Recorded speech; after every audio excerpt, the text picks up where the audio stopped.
आज की कहानी किसी कल्पना की उपज नहीं है, बल्कि उस खौफ की परछाई है जो आज भी मध्य प्रदेश के छोटे से गांव बांदरी की मिट्टी में जिंदा है। एक ऐसा गांव जहां दिन में सब कुछ सामान्य लगता है, लेकिन जैसे ही अंधेरा उतरता है, हवा का रंग बदल जाता है, आवाजें बदल जाती हैं और कुछ रास्ते ऐसे हो जाते हैं जिनसे गुजरते वक्त लोग अनजाने में ही अपने कदम तेज कर लेते हैं।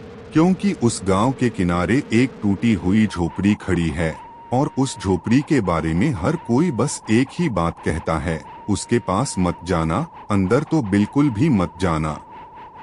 क्योंकि जो भी गया है वो कभी वापस नहीं आया। शांति ने हमेशा इन बातों को बेवजह का डर माना था।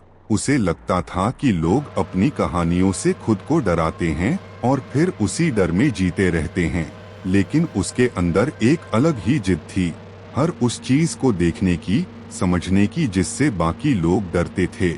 और यही जिद एक रात उसे उस जगह तक ले जाने वाली थी जहां से कोई भी इंसान सही सलामत लौटकर नहीं आया था। उस रात गांव असामान्य रूप से शांत था। ऐसा सन्नाटा जिसमें अपनी ही सांसों की आवाज भी अजनबी लगने लगती है। शांति अपने बिस्तर पर गहरी नींद में थी जब अचानक उसकी आंख खुल गई, बिना किसी वजह के, जैसे किसी ने उसे हिलाकर जगा दिया हो। उसने कुछ पल यूं ही लेटे-लेटे कमरे को देखा।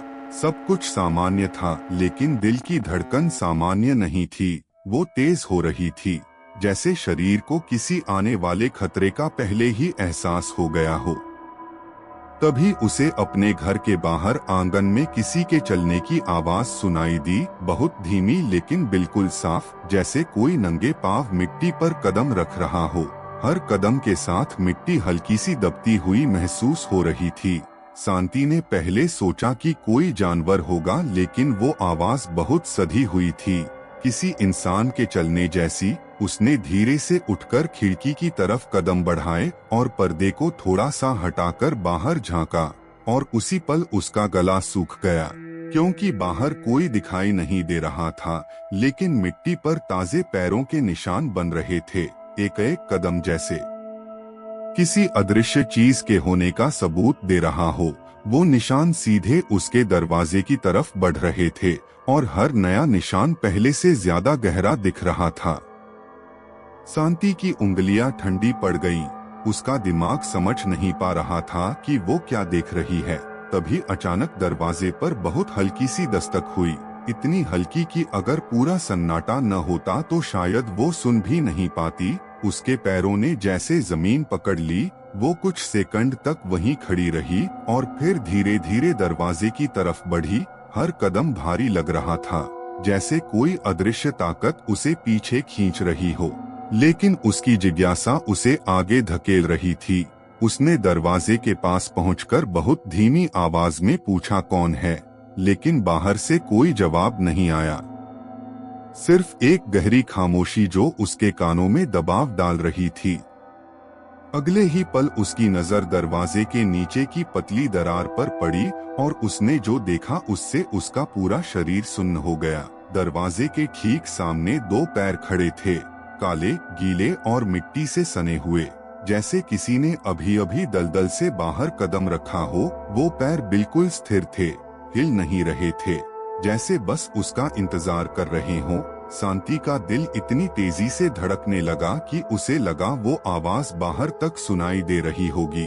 उसने एक झटके से पीछे कदम लिया और दरवाजा खोलने की हिम्मत नहीं कर पाई। कुछ सेकंड बाद वो पैर धीरे धीरे पीछे हटने लगे और फिर वो आहट भी दूर चली गई, जैसे कोई वहां से हटकर अंधेरे में खो गया हो। उस रात शांति की आंखों से नींद पूरी तरह गायब हो चुकी थी। वो बिस्तर पर लेटी रही, लेकिन हर छोटी आवाज पर उसका शरीर सिहर उठता। सुबह होते ही उसने ये सब अपने पिता को बताया। उसके पिता पहले चुप रहे और फिर उसे बाहर आंगन में ले गए, जहां मिट्टी पर अब भी वही पैरों के निशान साफ दिखाई दे रहे थे। लेकिन इस बार शांति ने गौर से देखा तो उसे समझ आया कि वो निशान घर के अंदर नहीं आए थे, बल्कि दरवाजे से मुड़कर सीधा एक ही दिशा में जा रहे थे, गांव के उस कोने की तरफ जहां वो पुरानी झोपड़ी खड़ी थी। उसके पिता का चेहरा अचानक सख्त हो गया और उन्होंने धीमी लेकिन साफ आवाज में कहा कि उस तरफ कभी मत जाना, जो भी है वो वहीं तक रहता है और जो उसके पास गया वो कभी वापस नहीं आया। शांति ने सिर हिला दिया, लेकिन उसके मन में अब डर से ज्यादा सवाल थे। अगर वो चीज झोपड़ी में रहती है तो उसके घर तक क्यों आई? उसने दरवाजा क्यों खटखटाया? वो क्या चाहती थी? दिन भर यही सवाल उसके दिमाग में घूमते रहे और धीरे धीरे उसका डर एक खतरनाक जिज्ञासा में बदलने लगा। शाम होते होते उसने मन ही मन फैसला कर लिया कि वो सच्चाई जानकर रहेगी, चाहे कुछ भी हो जाए। और रात होते ही जब पूरा गांव फिर से सन्नाटे में डूब गया तो शांति ने चुपचाप अपने घर का दरवाजा खोला और बाहर कदम रखा। हवा ठंडी थी, लेकिन उसमें एक अजीब सी सड़ी हुई गंध थी जो हर सांस के साथ अंदर जा रही थी। दूर कहीं कुत्ता भौंका और फिर अचानक सब कुछ शांत हो गया, जैसे किसी ने आवाज को दबा दिया हो। शांति धीरे धीरे उसी दिशा में चलने लगी जहां से वो पैरों के निशान आए थे और कुछ ही देर में वो उस झोपड़ी के सामने खड़ी थी। झोपड़ी पहले से भी ज्यादा डरावनी लग रही थी। उसकी टूटी हुई दीवारें, काला पड़ा हुआ दरवाजा और चारों तरफ फैला हुआ सन्नाटा। ऐसा लग रहा था जैसे वो जगह खुद जिंदा हो और उसे घूर रही हो। तभी अंदर से बहुत धीमी रोने की आवाज सुनाई दी, इतनी धीमी कि अगर वो थोड़ा दूर होती तो शायद उसे सुन भी नहीं पाती। शांति का दिल तेजी से धड़कने लगा, लेकिन इस बार वो पीछे नहीं हटी। उसने धीरे धीरे हाथ बढ़ाकर दरवाजे को छुआ और हल्का सा धक्का दिया। दरवाजा अपने आप चरमराता हुआ खुलने लगा और अंदर घना अंधेरा दिखाई दिया। ऐसा अंधेरा जिसमें कुछ भी साफ नजर नहीं आता, लेकिन फिर भी ऐसा लगता है कि कोई आपको देख रहा है। शांति ने एक कदम अंदर रखा और उसी पल उसे साफ महसूस हुआ कि वो वहाँ अकेली नहीं है। उस अंधेरे में कोई मौजूद है जो उसके आने का इंतजार कर रहा था। और अब जब वो अंदर आ चुकी थी तो वो चीज धीरे धीरे उसके और करीब आ रही थी। शांति ने जैसे ही झोपड़ी के अंदर कदम रखा, उसके पैरों के नीचे की मिट्टी हल्की सी धंस गई और एक ठंडी हवा का झोंका उसके चेहरे से टकराया। ऐसा लगा जैसे अंदर की हवा बाहर की हवा से बिल्कुल अलग हो, भारी, सड़ी हुई और किसी अजीब सी नमी से भरी हुई। उसकी सांसें खुद ब खुद धीमी हो गईं और दिल की धड़कन पहले से भी तेज सुनाई देने लगी। उसने पीछे मुड़कर देखा तो दरवाजा आधा खुला हुआ था और बाहर की हल्की चांदनी अब भी अंदर तक आ रही थी। लेकिन जैसे जैसे वो आगे बढ़ी, वो रोशनी पीछे छूटती गई और अंधेरा उसके चारों तरफ गहराता चला गया। उसने हाथ आगे बढ़ाकर रास्ता टटोलने की कोशिश की, लेकिन हवा में जैसे कोई ठोसपन था, जैसे वो किसी खाली जगह में नहीं बल्कि किसी भरी हुई चीज के बीच से गुजर रही हो। तभी उसे फिर वही धीमी सी रोने की आवाज सुनाई दी, इस बार थोड़ी साफ, जैसे कोई बहुत पास बैठकर धीरे धीरे सिसक रहा हो। शांति का गला सूख गया, लेकिन उसके कदम रुक नहीं रहे थे। वो उस आवाज की तरफ खींचती चली जा रही थी। हर कदम के साथ उसे लग रहा था कि कोई उसके बहुत करीब है। उसकी सांसों की हल्की सी गर्माहट उसके गालों को छू रही थी, लेकिन जब भी वो पलटकर देखती वहां कुछ नहीं होता। अचानक उसके पैर किसी चीज से टकराए और वो हल्का सा लड़खड़ा गई। उसने नीचे झुककर देखने की कोशिश की तो उसे मिट्टी पर कुछ बिखरा हुआ महसूस हुआ, जैसे पुराने कपड़े या फटे हुए टुकड़े। उसने हाथ लगाकर देखा तो वो गीले थे, ठंडे और अजीब सी बदबू दे रहे थे। उसने तुरंत हाथ पीछे खींच लिया और उसी पल झोपड़ी के अंदर का सन्नाटा एकदम गहरा हो गया। रोने की आवाज अचानक बंद हो गई, इतना गहरा सन्नाटा कि उसे अपने कानों में एक अजीब सी भनभनाहट सुनाई देने लगी। शांति ने घबराकर चारों तरफ देखने की कोशिश की, लेकिन अंधेरा अब और भी गाढ़ा हो चुका था। तभी उसे अपने पीछे कुछ हिलने की हल्की सी आहट महसूस हुई, जैसे कोई धीरे धीरे उसके बिल्कुल पीछे आकर खड़ा हो गया हो। उसकी सांस रुक गई, वो धीरे धीरे पलटने लगी और जैसे ही उसने पीछे देखा उसे कुछ भी दिखाई नहीं दिया। लेकिन एक पल के लिए उसे साफ महसूस हुआ कि कोई उसके ठीक सामने खड़ा है, उसकी आंखों के सामने, बस दिख नहीं रहा। उसका दिल अब इतनी तेज धड़क रहा था कि उसे लगा वो बेहोश हो जाएगी। तभी झोपड़ी के कोने से एक हल्की सी खरोंचने की आवाज आई, जैसे कोई दीवार पर नाखून घिस रहा हो। आवाज धीरे धीरे तेज होने लगी, खुर्र खुर्र खुर्र। शांति की नजर उस दिशा में टिक गई और अचानक उसे अंधेरे में दो बहुत हल्की चमकती हुई आकृतियां दिखीं, जैसे दो आंखें हों। वो आंखें धीरे धीरे हिल रही थीं और हर हिलने के साथ वो आवाज और करीब आती जा रही थी। शांति पीछे हटने लगी, लेकिन उसके पैर किसी चीज में उलझ गए और वो जमीन पर गिर पड़ी। उसके गिरते ही वो आवाज एकदम बंद हो गई और उसी पल झोपड़ी के अंदर एकदम सन्नाटा छा गया, इतना गहरा कि उसे लगा जैसे समय ही रुक गया हो। उसने उठने की कोशिश की, लेकिन उसका शरीर जैसे काम नहीं कर रहा था। तभी उसे अपने कान के बिल्कुल पास किसी की बहुत धीमी फुसफुसाहट सुनाई दी। इतनी धीमी कि शब्द साफ नहीं थे, लेकिन आवाज में एक अजीब सी सिहरन थी, जैसे कोई बहुत पास आकर कुछ कहना चाहता हो। शांति ने झटके से सिर घुमाया, लेकिन वहाँ कोई नहीं था। फिर वही फुसफुसाहट दूसरी तरफ से आई, इस बार थोड़ी साफ, जैसे कोई उसका नाम ले रहा हो। शांति, उसकी रीढ़ में ठंडक दौड़ गई। उसने डर के मारे अपनी आंखें कसकर बंद कर लीं, लेकिन आवाज बंद नहीं हुई। वो उसके चारों तरफ घूम रही थी, कभी दाईं तरफ, कभी बाईं तरफ, कभी बिल्कुल पीछे से, और हर बार वो नाम और साफ सुनाई देता, शांति। कुछ सेकंड बाद अचानक झोपड़ी के दरवाजे की तरफ से तेज हवा का झोंका आया और दरवाजा जोर से बंद हो गया। धड़ाम की आवाज पूरे अंदर गूंज गई। शांति ने आंखें खोल दी और घबराकर दरवाजे की तरफ देखा। अब बाहर की कोई रोशनी अंदर नहीं आ रही थी। पूरा कमरा घुप अंधेरे में डूब चुका था और उसी अंधेरे में उसे साफ महसूस हुआ कि वो अब अकेली नहीं है, कुछ उसके बहुत करीब है, इतना करीब कि अगर वो हाथ बढ़ाए तो उसे छू सकती है। उसने हिम्मत जुटाकर धीरे धीरे हाथ आगे बढ़ाया, लेकिन जैसे ही उसकी उंगलियां किसी चीज से टकराईं, उसका पूरा शरीर सिहर उठा। वो कुछ ठंडा था, गीला और बिल्कुल इंसानी त्वचा जैसा, लेकिन उसमें कोई हरकत नहीं थी, जैसे कोई बहुत देर से वहीं खड़ा हो। शांति ने झटके से हाथ पीछे खींच लिया और उसी पल उसके सामने अंधेरे में कुछ हल्का सा हिला, जैसे कोई आकृति धीरे धीरे बन रही हो। अचानक झोपड़ी के एक कोने में हल्की सी रोशनी चमकी, जैसे किसी ने बहुत दूर से एक दिया जलाया हो। उस हल्की रोशनी में शांति को सामने की दीवार का एक हिस्सा दिखाई दिया और उस दीवार पर कुछ लिखा हुआ था, खुरच खुरच कर, जैसे किसी ने अपने नाखूनों से उसे उकेरा हो। वो शब्द टेढ़मेढ़े थे, लेकिन पढ़े जा सकते थे, मत आना। शांति का दिल बैठ गया। उसने एक कदम पीछे लिया, लेकिन तभी उसके पीछे कुछ हिला और इस बार उसे साफ महसूस हुआ कि कोई उसके बिल्कुल पीछे खड़ा है। उसकी सांस उसकी गर्दन को छू रही थी, धीरे धीरे, ठंडी और भारी। शांति हिल भी नहीं पा रही थी। उसकी आंखें सामने जमी हुई थीं और शरीर पत्थर की तरह जम चुका था।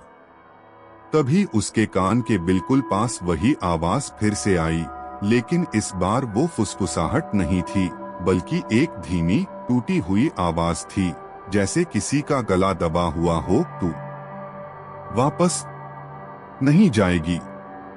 शांति के अंदर जैसे कुछ टूट गया। उसने अचानक पूरी ताकत लगाकर खुद को घुमाया और पीछे देखा, और जो उसने देखा वो उसकी जिंदगी का सबसे डरावना पल था। उसके सामने एक औरत खड़ी थी, लेकिन वो पूरी तरह साफ नहीं दिख रही थी।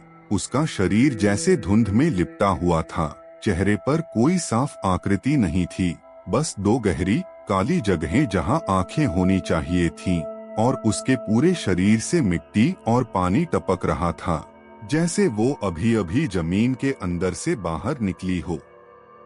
वो औरत धीरे धीरे उसके और करीब आ रही थी, बिना आवाज के, बिना किसी हड़बड़ी के, जैसे उसे पता हो कि शांति कहीं नहीं जा सकती। शांति पीछे हटने लगी, लेकिन हर कदम के साथ उसे लग रहा था कि जमीन उसे पकड़ रही है। उसके पैर भारी होते जा रहे थे और वो आकृति उसके और करीब आती जा रही थी।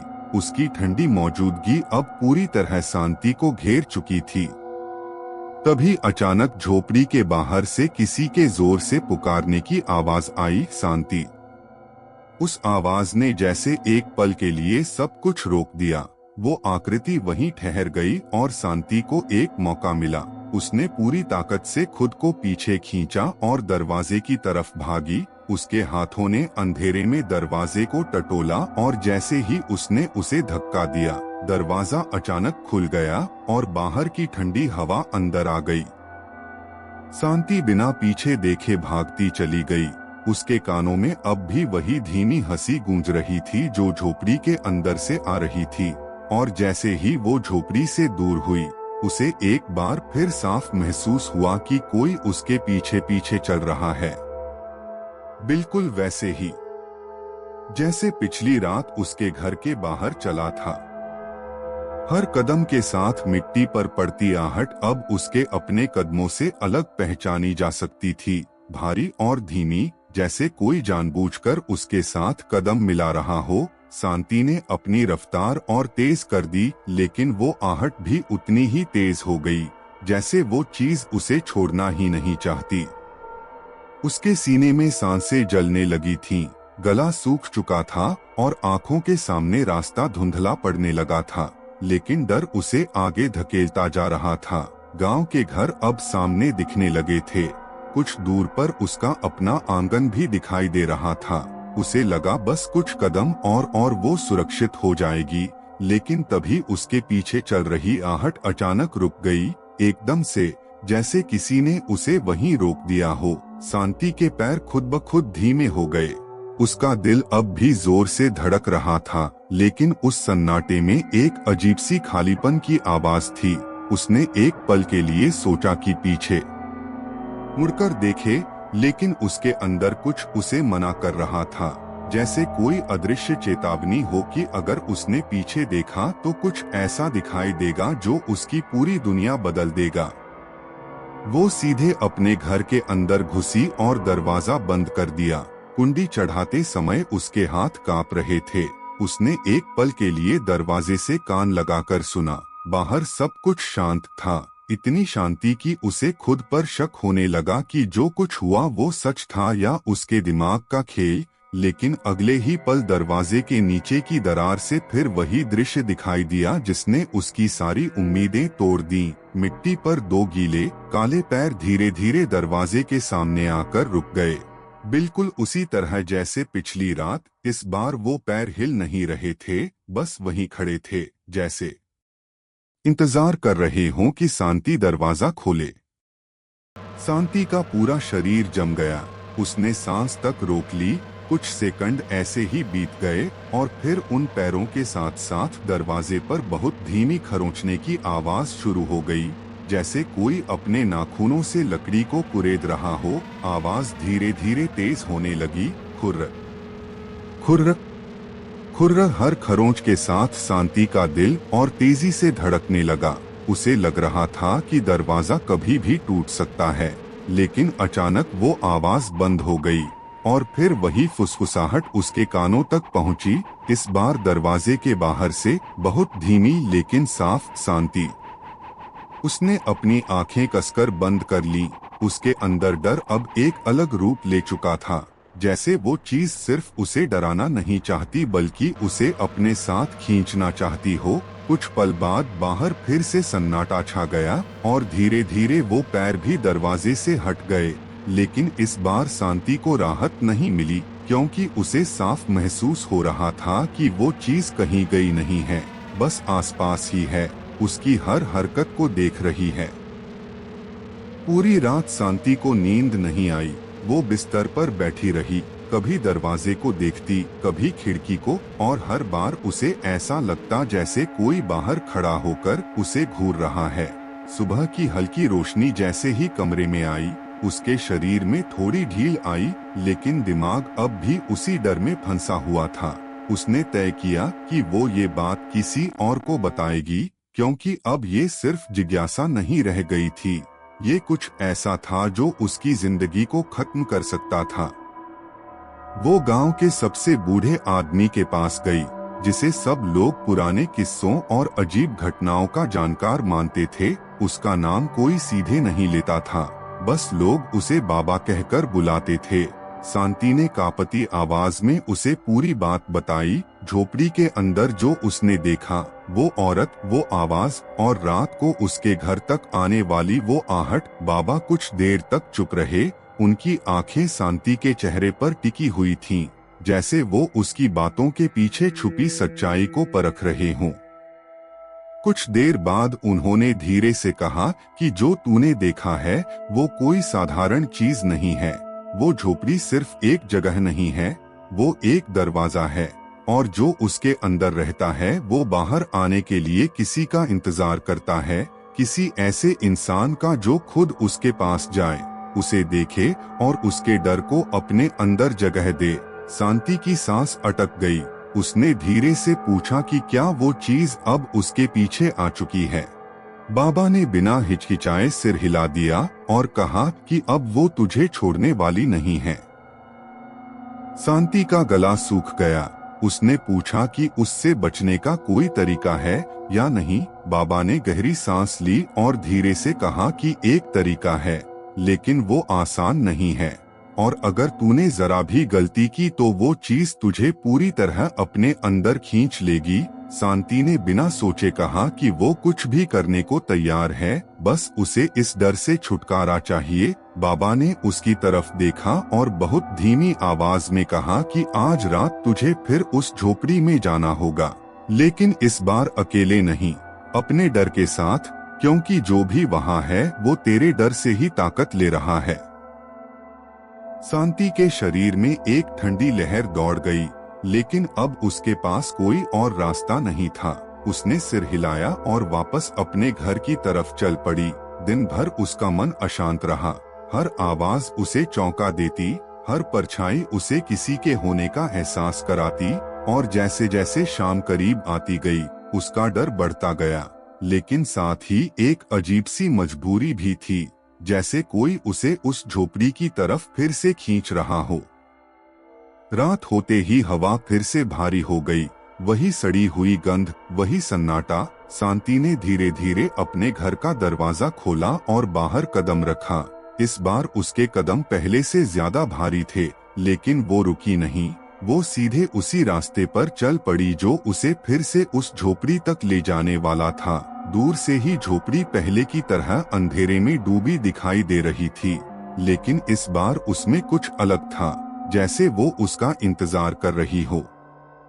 जैसे ही शांति झोपड़ी के सामने पहुंची, उसे अंदर से फिर वही आवाज सुनाई दी, लेकिन इस बार वो रोना नहीं था। वो धीमी हंसी थी, टूटी हुई, डरावनी और किसी इंसानी आवाज से अलग। शांति का दिल एक पल के लिए रुक गया, लेकिन उसने खुद को संभाला और धीरे धीरे दरवाजे की तरफ बढ़ी। उसका हाथ कांप रहा था, लेकिन उसने हिम्मत जुटाकर दरवाजे को धक्का दिया। दरवाजा फिर से उसी आवाज के साथ खुला और अंदर वही गहरा अंधेरा उसका इंतजार कर रहा था। शांति ने एक गहरी सांस ली और झोपड़ी के अंदर कदम रख दिया, और जैसे ही वो अंदर पहुंची, दरवाजा अपने आप उसके पीछे बंद हो गया।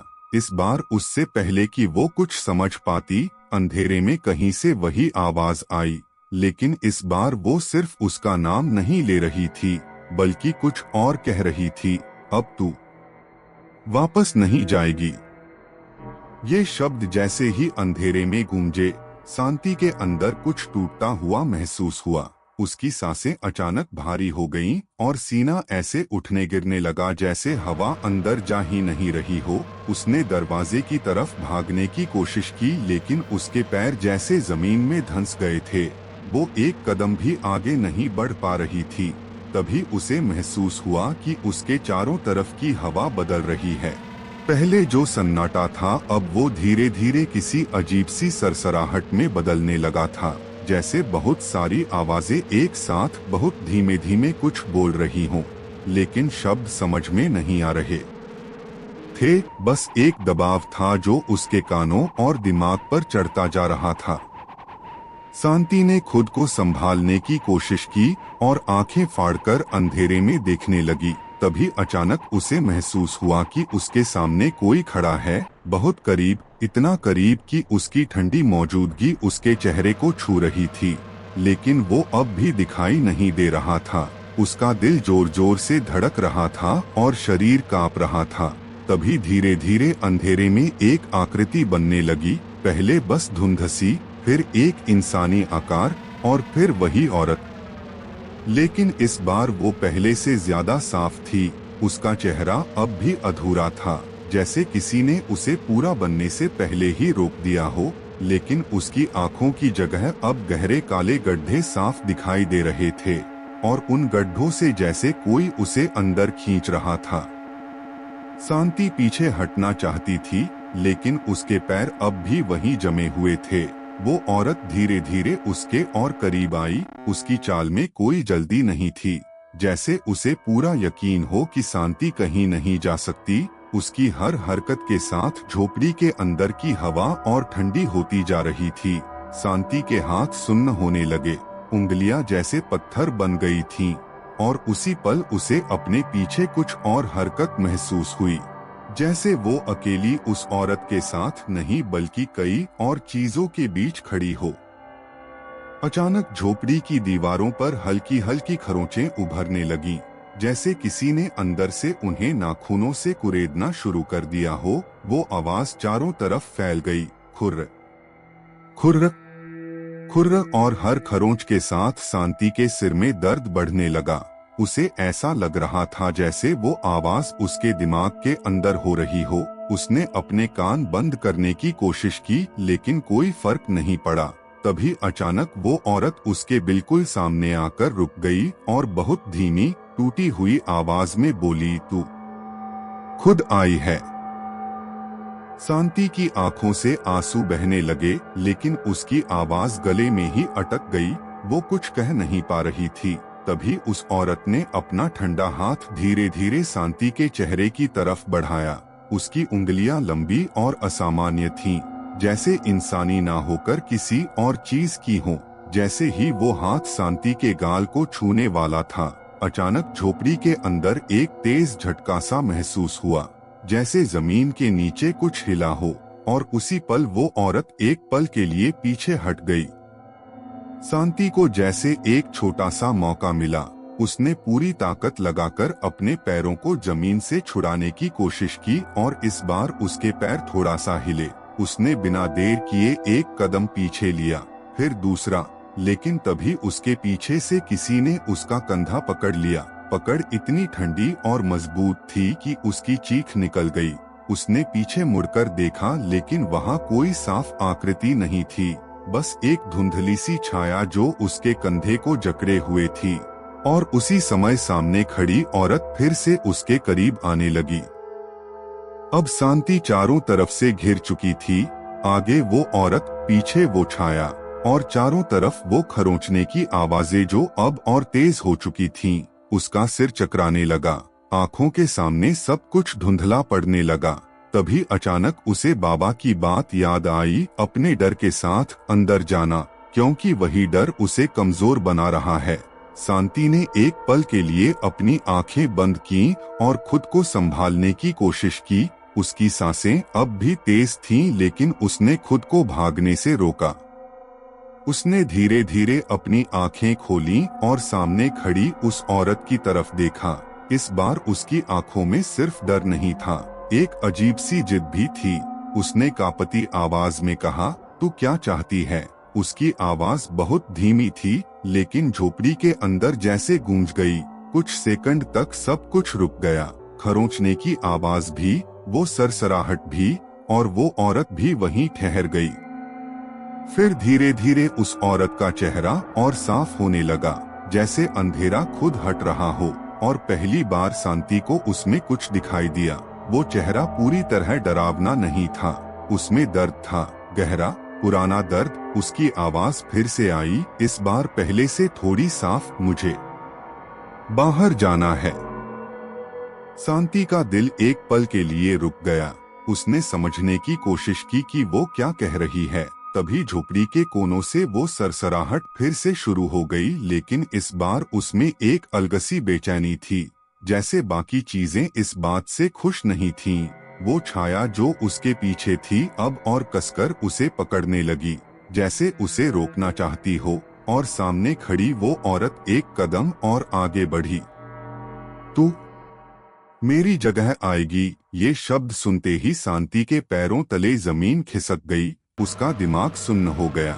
उसे समझ आ गया कि ये सब क्यों हो रहा था। वो चीज उसे डराने नहीं आई थी, वो उसे बदलने आई थी, अपनी जगह देने के लिए।